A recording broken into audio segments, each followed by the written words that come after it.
한 분 한 분이 하나님을 사랑하는 그 자리에 있기 때문에 바로 꽃보다 아름다운 당신이 아닌가 싶습니다. 오늘 우리는 순종이라는 이 용어를 가지고 한번 같이 묵상해 보고자 합니다. 우리가 교회 생활을 하게 되면서 순종하라 또 순종한다라는 이야기를 많이 듣게 됩니다. 흔히 이 순종이라는 이야기를 사용하면서 가장 쉽게 표현하는 말이 있습니다. 순종하면 하나님이 복을 주신다라는 그런 이야기입니다. 그래서 교회에 어떤 일들을 할 때, 특별히 어려운 일들을 할 때, 그 일들이 자기에게 주어졌을 때 바로 순종하는 그 모습들을 우리는 너무나 아름답게 보고 있습니다. 하지만 오늘은 조금 이 순종이라는 이 부분에 있어서 조금 더 우리가 깊이 있게 한번 살펴보았으면 좋겠습니다. 순종이란 단어를 성경에서 찾아보면서 특별히 여러 본문들을 한번 대조해 보았습니다. 그러면서 이 순종한다라는 여러 그런 이야기들 그리고 본문의 이야기를 살펴보면서 단어 하나를 보게 되었습니다. 바로 오늘 본문에 나오는 지금 표현인데 바로 하나님께 순종하다라는 이 순종을 바로 원어는 어떻게 말하고 있을까? 그리고 그 원어의 표현은 무슨 더 의미가 있을까라는 그런 마음이 생겼습니다. 그래서 한번 찾아보았습니다. 오늘 본문에서 순종한다라는 이 단어에 쓰이는 히브리어가 샤마라는 그런 단어더라고요. 근데 이 샤마라는 단어가 우리가 순종하다라는 그런 뜻도 가지고 있지만 주되게 기본적으로 사용되어지는 뜻은 듣다 또 경청하다의 뜻을 가지고 있습니다. 한마디로 샤마라는 이 히브리어 이 단어를 통해서 순종이 우리에게 말하는 그리고 우리가 추구해야 하는 순종이 어떤 것인지 그 방향을 잡을 수 있을 것 같습니다. 우리가 교회 안에서 특별히 여러 일들 가운데 순종하세요라는 표현을 많이 듣는다고 말씀드렸습니다. 그런데 가끔씩 그 순종에 대한 이야기를 들을 때 무엇을 어떻게 순종해야 될 거에 대해서는 그렇게 중요하게 말하지 않습니다. 그냥 순종하세요. 순종하는 모습이 하나님 앞에서 복됩니다. 거기까지만 우리가 이야기를 하고 있습니다.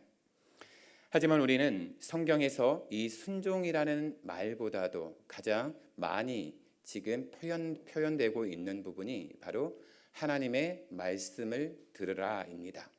바로 하나님의 말씀을 들으라 이 표현이 바로 순종하세요라는 그 말의 다른 표현이라고 할 수 있겠습니다. 그렇다면 순종을 이야기하기 전에 우리는 우리에게 말씀하시는 그 하나님이 우리에게 무엇을 말씀하시는지 그 말씀을 바르게 이해하는 것이 먼저가 되어야 할 것입니다. 또 하나님께서 왜 그 말씀을 우리에게 주시며 우리에게 요구하시는가 하는 그 하나님의 마음을 이해한다고 한다면 우리는 기꺼이 그 말씀대로 살아갈 수가 있을 것입니다. 우리가 신앙생활을 하면서 가장 중요한 것은요, 바로 하나님의 평가이거든요. 그런데 문제는 우리가 일반적으로 신앙생활을 해가면서 그 평가를 자기 스스로 하거나 아니면 옆에 있는 타인이 그 평가를 하게 된다는 것입니다. 하나님의 평가가 중요한 건 알지만 그 평가가 먼저 들어오는 것이 아니라 다른 사람들에 대한 평가 그리고 자기가 생각하는 그 평가가 먼저 쉽게 다가옵니다. 그래서 바로 이 순종의 문제 또한 이 부분에서 걸리게 되어집니다. 그래서 자기가 봤을 때는 참 순종하는 것 같습니다. 또한 다른 사람들이 보았을 때도 그 순종의 모습이 아름다워 보입니다. 하지만 하나님께서는 그 순종의 모습도 귀하게 보지만 그 중심을 먼저 보시는 하나님이십니다. 오늘 본문의 말씀을 통해서 하나님께 순종한다는 것이 무엇인지를 한번 살펴보려고 합니다. 사울의 이야기입니다. 사울은 바로 이스라엘의 초대 왕입니다. 그런데 우리가 이 사울이 왕으로 세워지기 그런 여러 가지 과정들을 우리가 한번 살펴볼 필요는 있습니다. 시간 관계상 우리가 그 긴 이야기들을 우리가 펼쳐볼 수는 없지만 간략하게 이야기하게 되면 바로 17절에 이 사울의 이야기를 단 하나의 표현으로 정리하고 있습니다. 17절을 보시게 되면 사무엘이 이르되 왕이 스스로 작게 여길 그때에, 스스로 작게 여길 그때라고 표현이 되어 있습니다. 한마디로 사울이 왕이 된 것, 그것은 바로 하나님께서 이 사울이 자기 자신을 작게 여겼던 그때, 하나님 앞에서 겸손했던 그때, 바로 하나님은 그 사울을 왕으로 지목하셨고 그 사울을 또한 왕으로 세우셨습니다. 우리가 사무엘상 9장을 보게 되면 그 자세한 이야기들이 전개되어지고 있는데 그 모든 과정들의 이야기를 살펴보면 사울의 반응, 이야기 하나하나가 전부 이 겸손함의 극치를 달리고 있습니다. 자기를 드러내지 아니하고 또한 자기가 왕이 될 자격이 없다는 것을 스스로 인정하면서 그리고 자기의 감정 또한 억누르는 그런 인간적인 됨됨이가 보여지고 있습니다. 하나님께서도 이런 사울의 이런 모습을 긍정적으로 평가하셨고 또한 그것으로 말미암아 이 사울을 초대 이스라엘 왕으로 지목하셨습니다. 그리고 기름 부어 주셨습니다. 하나님과 함께한 사울은 자기가 겸손했을 때 하나님이 함께하는 그 자리에서 모든 일마다 형통의 길을 걷게 됩니다. 특별히 전쟁을 해야 하는 그런 상황 가운데 하나님이 함께하는 사울은 가는 곳마다 대승하게 됩니다.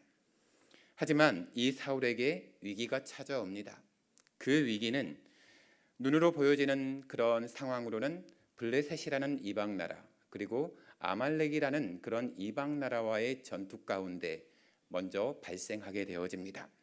하지만 그 이야기의 깊은 곳을 들여다보게 되면 그것은 외적인 그런 상황일 뿐이지 직접적인 위기는 사울 마음 안에서 시작이 되었습니다. 바로 그 시작은 사울의 불순종입니다. 사울이 이스라엘 왕이 되어서 이제 2년이 지나게 됩니다. 바로 그때 이제 사무엘 선지자를 통하여서 이제 하나님이 이 사울에게 이야기하게 됩니다. 바로 그때 상황이 바로 블레셋이라는 나라가 이 이스라엘을 침공한 시기였습니다. 그런데 이 블레셋이라는 이 나라는 수시 때때로 이스라엘을 쳐들어왔던 괴롭혔던 나라이기 때문에 비단 그렇게 특별한 상황은 아닙니다. 하지만 국가적인 상황 앞에서는 적군이 쳐들어왔기 때문에 위험한 상황은 맞습니다. 하지만 이때 이제 사울의 마음에 담긴 것이 고스란히 드러나게 됩니다. 블레셋과의 전쟁을 치루하는 그런 사울에게 사무엘은 7일이라는 기한을 정하게 됩니다. 그리고 7일이라는 시간이 지난 그 이후에 자기가 오겠다라고 약속을 하게 됩니다. 그런데 그 7일이라는 시간, 사울이 기다리는 그 시간 가운데 사무엘은 조금 늦습니다. 사울의 입장에서 많이 늦었던 모양입니다.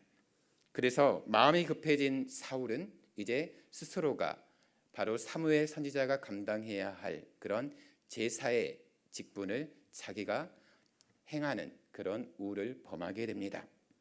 그런데 난감한 상황은요, 그 사울이 급해서 그리고 이미 자기가 생각했을 때 사무엘과 약속했던 7일이라는 시간이 이제 지났기 때문에 이제 그것은 자기가 정당하다고 변명할 수 있을 상황입니다. 그리고 자기가 생각했던 대로 그렇게 제사를 드리게 됩니다. 그런데 바로 이 제사를 끝낼 그 무렵 바로 사무엘이 도착하게 됩니다. 바로 이때 사울은 어떤 마음이 들었을까요? 그리고 우리가 이 사울을 바라볼 때 이 사울의 행동이 우리가 돌팔매질할 그런 상황인지 한번 살펴보시기 바랍니다. 약속을 했습니다. 이레라는 시간을 약속을 했습니다. 그리고 그 이레 동안 사울은 기다렸습니다. 그런데 그 시간을 기다렸음에 불구하고 일은 더 난처해졌습니다. 결과적으로 사울은 자기가 제사를 드리는 우를 범했습니다. 근데 그 이후에 사무엘 선지자가 왔을 때 조금 빨리 와주던지 아니면 지금 이 상황이 전쟁을 해야 하는 이 급박한 상황이니까 이해해 주던지 둘 중에 하나가 되어야 되지 않겠느냐라는 그런 인간적인 생각은 들 수 있습니다. 하지만 문제는 이 상황 가운데 하나님이 기뻐하지 않으셨다는 것입니다. 하나님께서 사울을 왕으로 세우신 것은 사울이 하나님 앞에서 겸손한 그 모습 때문이었습니다. 특별히 이번 이 상황 가운데 바로 하나님께서 사울의 행위를 인정하지 않은 그 문제의 중심이 바로 사울의 마음이라고 말씀드렸습니다. 사울의 관심은 하나님을 예배하는 것, 하나님을 의지하는 그 자리가 아니었습니다. 초창기 사울은 하나님을 의지했던 모습이 있었겠지만 지금 오늘 본문에서의 사울의 모습은 이제 그런 모습은 보이지 않습니다. 사울의 관심을 보게 되면 이제 전쟁에 참여하는 이스라엘 백성들의 마음을 안정시키는 것이었고 또한 쳐들어온 블레셋 군대와의 전투에서 이기는 것이었습니다. 빨리 그 위기 상황을 벗어나는 것이 바로 이 사울의 최대 관심사였습니다. 그런데 이스라엘은 하나님을 섬기는 나라였기 때문에 모든 일을 하기 앞서 바로 전쟁을 하는 그 큰일 앞에서 바로 하나님께 예배드리는 바로 제사를 드리고 그 이후에 전쟁의 자리를 나갔습니다. 그런데 그 제사를 드리는 그 자리에서 왕인 사울은 왜 자기가 하나님께 제사를 드려야 하는지를 몰랐습니다. 그 필요성을 또한 중요하게 생각하지 않았습니다. 그냥 현재 자기에게 처한 이 위기에서 벗어날 수만 있다고 벗어나기만 하면 된다라고 생각했습니다. 우리나라 속담에 이런 속담이 있습니다. 제사보다 제밥에 관심이 있다는 겁니다. 한마디로 드려지는 그런 제사 예배에는 별로 관심이 없습니다. 그 결과로 얻어지는 자기의 유익에만 관심이 있는 것입니다. 비록 사무엘 선지자가 정한 그 날에 오지 않아서 약속을 어겼다라고 사울은 항변할 수 있겠지만 그것은 사울 자기 자신의 시간과 자신의 그런 계산법에 따른 것이었을 뿐입니다. 그런데 사울의 불순종이 여기에서 그치고 회개했다고 한다면 다른 사울의 모습이 이어졌을 것 같습니다. 그런데 사울은 또 다음에 찾아온 기회마저도 바로 물거품으로 만들어버립니다. 이번에는 사무엘이 이제 하나님께 받은 그 말씀을 가지고 이 사울에게 와서 바로 이스라엘 백성들이 출애굽할 때 이스라엘 백성들을 괴롭혔던 족속이 있습니다. 바로 아말렉 족속입니다. 그 아말렉 족속을 이 사울 왕에게 치라고 명령합니다. 그리고 그들의 생명은 물론이거니와 그들에게 속한 모든 것들 바로 짐승도 포함이 되어 있습니다. 모두 멸절하라고 명령을 하게 되어집니다. 그런데 우리가 성경의 기록을 보게 되면 사울은 그 하나님의 명령에 아주 보란듯이 어기었습니다. 그리고 그 상황 가운데 이제 그 상황 가운데 자기가 치사 선택하는 본인의 마음대로 치사 선택하는 그런 우를 또한 범하게 되어집니다. 모든 아말렉 족속을 죽여야 함에도 아각을 죽이지 않았고요. 아말렉 족속의 왕인 아각을 죽이지 않았고요.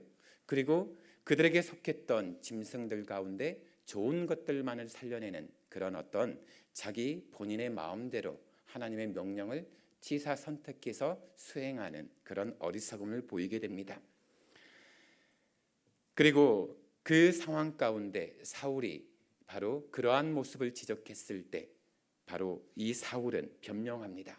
바로 하나님께 제물로 바치기 위해서 좋은 것들을 골라 놓았습니다 라고 웃기지 않은 변명을 내놓습니다.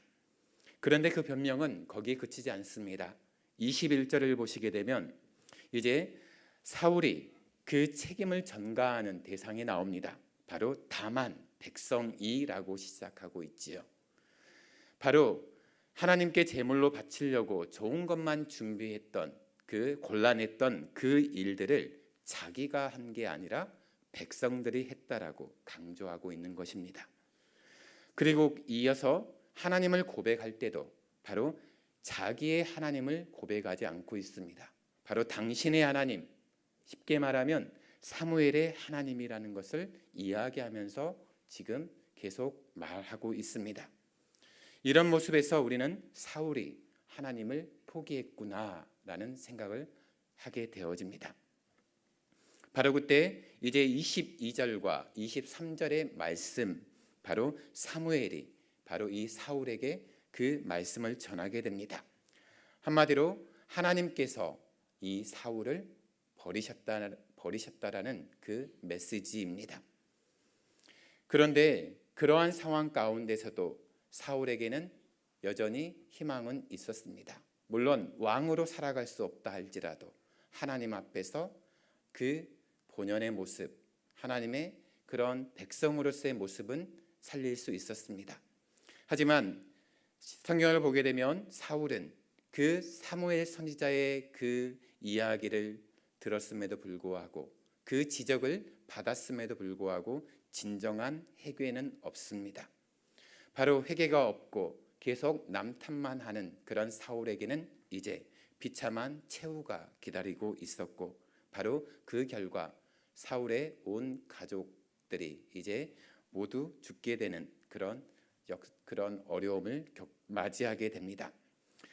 사랑하는 성도 여러분, 하나님의 말씀에 조건 없는 응답은 없습니다.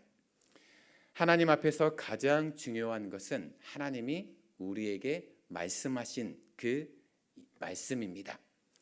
하나님이 먼저 우리에게 하셨던 그 약속의 말씀을 먼저 우리가 이해하고 응답하기만 하면 결과는 저절로 따라오게 되어집니다.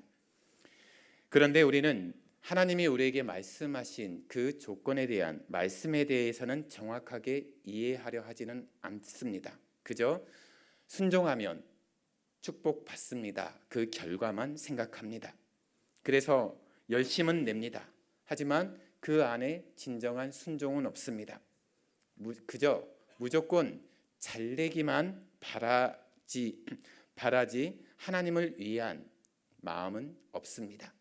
내가 이 순종하는 이 행위를 통해서 하나님께 복받아 잘 살면 되지라는 그런 어떤 인간적인 생각들이 깔려 있습니다. 무엇을 어떻게 순종할 것인지를 모르고 어떻게 우리가 순종할 수 있겠습니다. 무조건 순종하라고 강요하게 된다면 우리 이 기독교는 다른 우상 종교들과 다를 게 없을 것입니다. 무조건 순종하라는 것은 하나님에 대한 것이라기보다는 바로 사람에 대한 강요가 되기 때문입니다. 그런데 성경은 분명히 이야기합니다. 이 순종하라, 이것을 하나님의 말씀을 들으라, 그렇게 표현한다고 했습니다. 우리가 순종할 때 어떤 권위적인 그런 부분에서 순종하는 것이 아니라 그 권위 또한 하나님께서 세우셨고 하나님이 만드신 질서입니다. 그 상황 가운데 하나님이 말씀하신 그 말씀을 제대로 이해하고 우리가 순종해야지 바로 하나님이 기뻐하신다는 말씀입니다. 우리가 행동으로 보여지는 순종을 통해서는 사람에게 인정받을 수 있습니다. 또한 많은 사람들이 이 부분에서 정말 적극적인 열성을 냅니다. 사람들에게 잘 보이는, 특별히 이 순종의 모습에서 사람들의 인정을 받게 되면 그 앞이 탄탄대로이기 때문입니다. 하지만 하나님께서 보실 때 그 모습은 꽝입니다.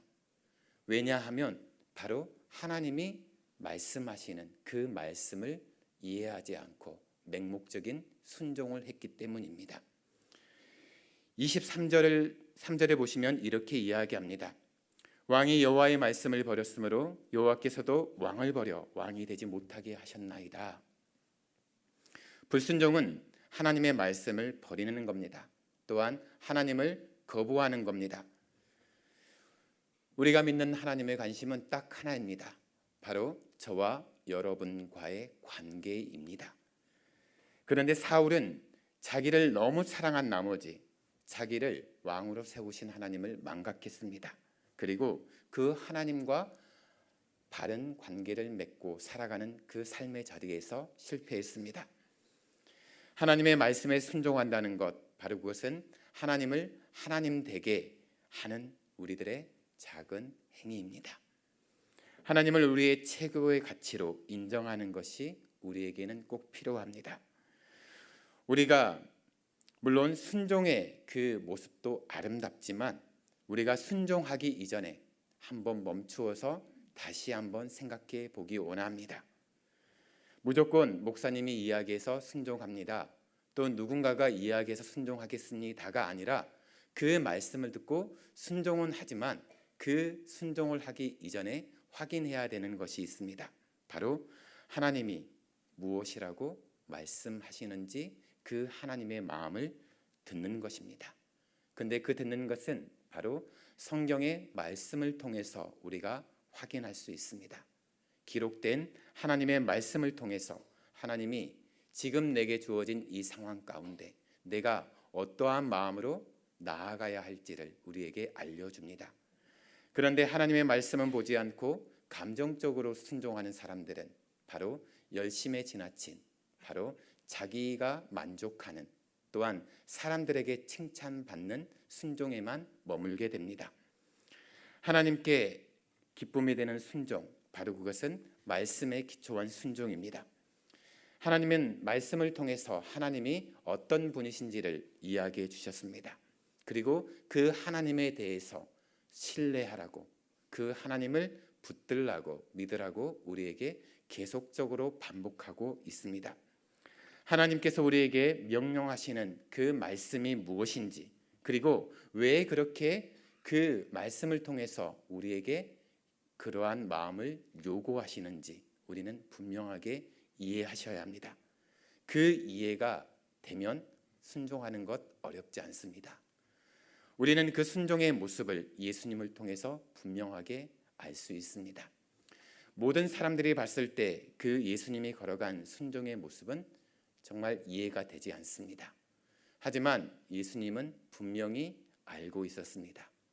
바로 자기를 이 땅에 보내신 아버지 하나님의 말씀, 하나님의 약속을 알고 있었기 때문에 그 말씀에 온전히 순종하며 나아갈 수 있었습니다. 우리가 하나님께 어떻게 쓰임 받는가는 바로 언제부터 내가 하나님의 음성에, 말씀에 순종하면서 인도함을 받고 있는가에 달려 있습니다. 내 감정이 아니라, 내 지식이 아니라 내가 기록된 하나님의 말씀을 묵상하며 나아가는 그 자리에서 하나님이 내게 주시는 그 마음을 내가 바로 순종하며 나아가는 것입니다. 바로 그 통로를 통해서 바로 이 하나님의 말씀, 하나님의 마음을 때로는 목사님을 통해서, 때로는 리더들을 통해서, 때로는 다른 상황의 모습을 통해서 우리에게 질문하게 되어집니다. 하지만 그때 꼭 생각하십시오. 맹목적인 순종은 안 됩니다. 무조건적인 순종은 안 됩니다. 바로 하나님이 무엇을 말씀하시는지, 그리고 하나님의 마음이 무엇인지를 분명히 확인하고 순종하셔야 됩니다. 바로 그 순종이 하나님이 기뻐하시는 순종입니다. 오늘 예배하는 우리 모든 성도님들이 바로 이 하나님의 기뻐하는 이 순종의 자리에서 바로 하나님의 말씀을 듣고 순종하는 복된 삶이 되시길 주님의 이름으로 축원합니다. 기도하겠습니다. 살아계신 하나님, 매 순간 우리는 순종을 해야 하는 자리에 서게 됩니다.